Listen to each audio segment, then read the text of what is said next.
bienvenidos. Bienvenidos a esta mañana de devocional. Hermanos, hay una palabra de Dios en esta mañana para usted y para mí, y quiero compartirles en el libro de Primera de Tesalonicenses, capítulo 5, versículo 15 en adelante, que básicamente el apóstol Pablo se enfoca en las disciplinas que nosotros tenemos que tener, disciplinas espirituales que nos van a poder fortalecer como hijos de Dios, pero también como miembros de su iglesia, en la comunión los unos con los otros. Y aquí está para enumerarlo, mis hermanos. Dice en el verso 15: mirad que ninguno pague a otro mal por mal, antes seguid siempre lo bueno unos para con otros y para con todos. Esto es la relación que tiene que tener todo creyente, todo hijo de Dios. Cuando nos hacen algo malo, cuando nos hacen algo indebido a nosotros queremos reaccionar frente a esto y pagarle de la misma manera. Si nos ha hablado mal, queremos hablarle mal. Si nos ha hecho daño, queremos hacerle daño. Si nos lastimó, también queremos lastimarle, porque aún tenemos esta vieja naturaleza que nos lleva a eso de una manera impulsiva. Sin embargo, el apóstol Pablo nos dice: cuidado, esto no es tuyo. No pagues a nadie mal por mal. Al contrario, identifícate que tú eres diferente al mundo. Identifícate que tú eres una persona que sigue a su Señor. Y dice: sigue siempre lo bueno unos para con otros y para con todos. Si alguien te hace daño, simplemente ora por aquella persona. Págale aquello malo por algo bueno. Si te ha hecho daño, entonces ora por esa persona. Si en algún momento tuviera alguna necesidad y tú puedes suplir aquella necesidad, compártele o suple aquella necesidad. Nunca un hijo de Dios tiene que identificarse por su actitud de venganza, por su actitud egoísta, por la actitud incorrecta frente a las demás personas. Dice: estad siempre gozosos. Y esto es una ordenanza, mis hermanos. No nos dice: cuando todas las cosas te van bien, gózate. Cuando te aumenten el sueldo, gózate. Cuando vives una vida privilegiada, donde no te insulten, donde todo está bien, gózate. No nos dice eso. Es un mandato, sí, pero nos dice esta palabra: siempre gozosos. Y es que el gozo nunca se pierde, mis hermanos.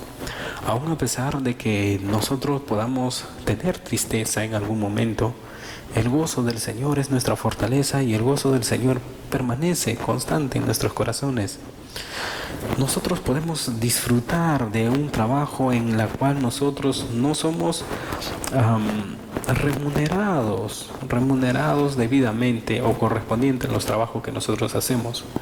Nosotros podemos gozarnos en un trabajo de la universidad, aún a pesar de que para el maestro o para aquel profesor no ha sido considerado un trabajo excelente, pero si nosotros lo hemos hecho con dedicación y con mucho esmero, entonces la nota probatoria es de segundo plano. Lo que nosotros tenemos que fijarnos siempre es que si todos nosotros estamos haciendo la voluntad de Dios, si es que estamos haciendo la voluntad de Dios, entonces vamos a vivir en gozo, en amor, en mucha bondad. Si es que estamos haciendo la voluntad de Dios, entonces hay un motivo para estar alegres. Hay un motivo para ser felices, mis hermanos. Aún a pesar de las disensiones, discrepancias que nosotros podamos tener con las demás personas. Otro de los mandatos es: orad sin cesar. Y esto no quiere decir que nos encerremos en un convento como los monjes y estar ahí orando. Tampoco quiere decir que nosotros hagamos alguna especie de sacrificio o algún tipo de tal vez autoflagelo. No nos habla de eso, sino que nuestra actitud tiene que ser una actitud de oración. Mientras trabajo, llevo a Dios todo lo que estoy haciendo. Mientras que yo estoy estudiando, elevo a Dios una oración, porque Dios sabe lo que yo estoy pensando. Y le digo: Señor, yo quiero hacerlo todo para la gloria de tu nombre. Mientras que estoy trabajando, mientras que estoy cocinando, arreglando mi cuarto, escuchando alguna música, todo tiene que girar en razón a la dependencia absoluta que nosotros debemos tener ante Dios. Ese es el objetivo, mi hermano. Orar sin cesar. Otra vez nos dice: ora siempre, ora constantemente, ora en todo momento. Dad gracias en todo, porque esta es la voluntad de Dios para con vosotros en Cristo Jesús. Y es fácil agradecer por las cosas buenas que nos ocurren. Pero cuando nos ocurre alguna dificultad, alguna pérdida de trabajo, alguna de estas situaciones, entonces allí como que no es sencillo, como que no es fácil.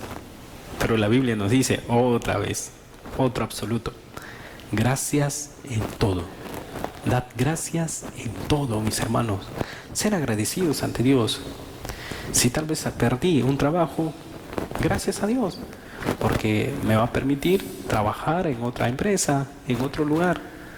Si es que tal vez tengo alguna enfermedad, gracias a Dios, mis hermanos, porque tal vez Dios está utilizando esta enfermedad para enseñarme algo.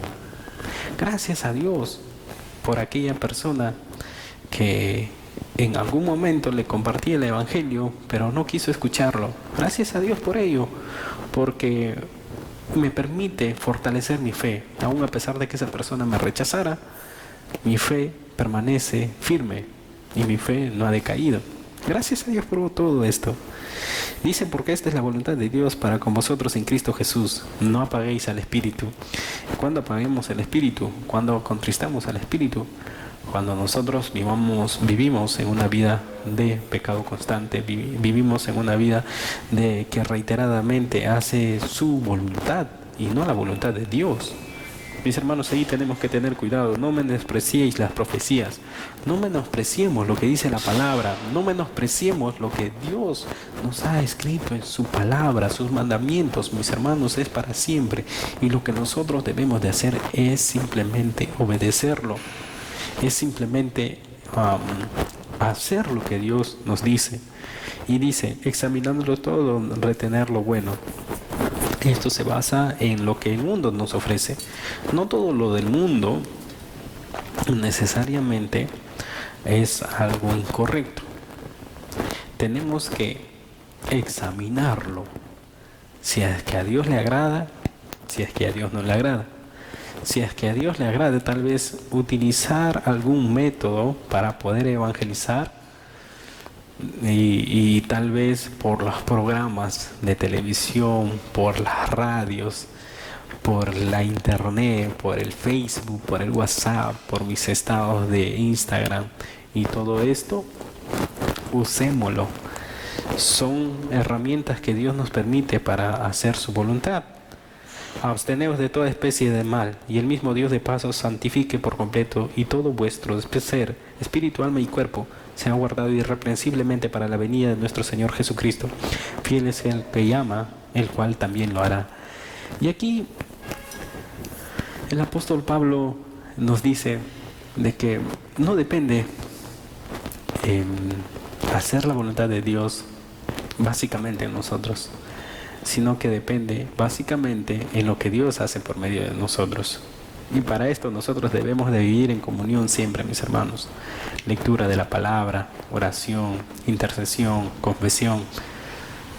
Hermanos, fiel es el que nos llama. Dios nos llamó, por lo tanto Él nos guardará hasta que Él venga por segunda vez. Y gracias a Dios por eso, porque tenemos una persona quien está con nosotros siempre, que nos dice: no te detengas, adelante, yo soy el quien te sostiene con la diestra de mi justicia. Y sean para nosotros también aquella palabra que le dijo Dios a Josué: como estuve como Moisés, así también estaré contigo. Como Dios estuvo con los profetas antiguos, como Dios estuvo con Abraham, Isaac, Jacob, Moisés, con Noé, con Enoc, con Pablo, con Pedro, con los apóstoles, de igual manera también estará con nosotros. Y Él nos llevará finalmente hasta su presencia. Qué precioso es nuestro Señor. Dios, te damos gracias por enseñarnos principios básicos de cómo nosotros debemos actuar delante de ti. Ayúdanos a vivir constantemente sumergidos en tu palabra y en tu verdad. Ayúdanos a perseverar en tu doctrina. Ayúdanos a hacer lo que tú deseas. Y que por sobre todo, Señor, tú nos lleves a hacer tu voluntad. Líbranos de cualquier tipo de pecado oculto, Señor. Perdónanos, Señor Padre Santo. Y ayúdanos a no caer nuevamente en aquello. Danos de esas fuerzas y de esa gracia tuya de permanecer fieles a ti para siempre. En el nombre de Jesús. Amén. Amén, hermanos. Bendiciones. Que tengan un buen día.